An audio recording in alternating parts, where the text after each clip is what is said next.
All right, let's jump right in. We've all heard this idea, right?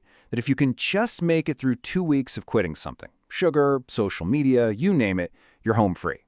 Well, today we're going to talk about why that idea isn't just a little bit off, it's actually a dangerous misunderstanding of what is really going on inside your brain. Okay, so look at these brain scans. Remember these from yesterday? On the left, a healthy brain. On the right, a brain with a massive dopamine deficit. But here is the absolute kicker. These scans were taken 2 weeks after the person quit. 2 weeks! Right at the moment when you think you should be feeling better, your brain is actually at rock bottom. This is why so many people give up. They quit right before the real healing even has a chance to begin. And this is what we call the 2-week illusion. You see, that brutal wall you hit at 2 weeks, that's not the finish line. It's the real starting line. The reason it feels like you're failing is because you're just starting the hardest part of the climb. Feeling awful at this point isn't a sign that you're weak. It's a totally predictable biological response. In fact, this feeling has a clinical name, the dopamine deficit state. This isn't just in your head, you know. It's a real, measurable neurochemical state.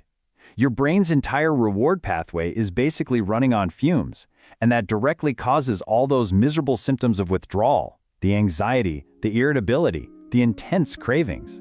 It's your brain sending out a massive SOS. So, if the 2-week mark is just an illusion, then what's the reality? Well, luckily, neuroscientists have a much better target for us. Think of it as a clear, science-backed roadmap for getting through what they call the withdrawal valley. And here's that map. Look closely at the first 2 weeks. It's called the Valley of Withdrawal. And the key phrase here, expect to feel worse. I know that sounds awful, but it's so important to hear. Your brain is recalibrating, and it's a painful process. But then, look what happens from day 14 to day 30. That's the dawn of regeneration.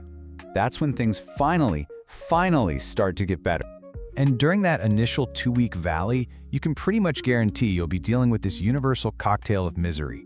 The thing is, you have to understand, these aren't signs you're failing. This is just withdrawal-mediated suffering, a totally predictable physiological response. Seriously, just knowing that can change how you see the entire experience. Okay, so you've made it through the valley, you've toughed it out. What happens now?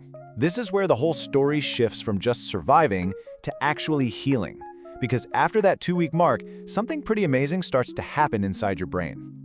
This right here is the turning point. It's only after day 14 that your brain's reward system starts to actively heal itself and rebuild those dopamine pathways. This is the biological light at the end of the tunnel. It's the moment your brain stops fighting against you and actually starts working with you again. Which brings us to what clinicians consider the real gold standard for an initial reset. It's not 2 weeks, it's not some random number they pulled out of a hat. It's a very specific, clinically backed milestone that gives your brain the time it actually needs to start healing. 30 days. And look, this isn't just some catchy slogan for a health challenge. This number is based on tons of clinical observation of when real, tangible change actually starts to happen for most people. Think of it as the minimum time your brain needs to even begin to find a new, healthier balance. This quote from an expert in the field really just says it all. It's around that 30-day mark that the fog finally starts to lift. That constant, nagging craving starts to quiet down. And for the first time, you can actually start to imagine a life where you don't need that thing to feel okay. And if you want the cold, hard data, check this out. In one study, when people first quit drinking, a staggering 42% of them met the criteria for clinical depression.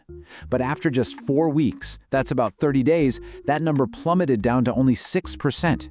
This isn't just about feeling a little bit better. It's a massive restoration of mental health, and it's directly tied to giving the brain that 30-day healing window. So the roadmap seems pretty clear, right? You push through 2 weeks of hell, and then you start the slow, steady climb towards feeling good again.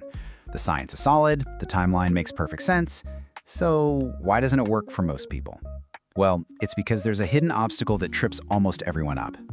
And that leads us to the million-dollar question.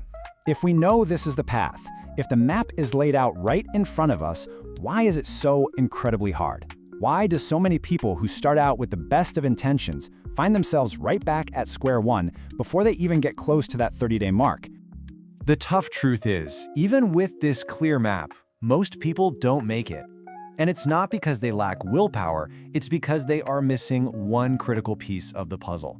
Tomorrow, we are going to talk about the single most important strategy grounded in neuroscience that makes getting through these 30 days not just possible, but probable. I will see you then.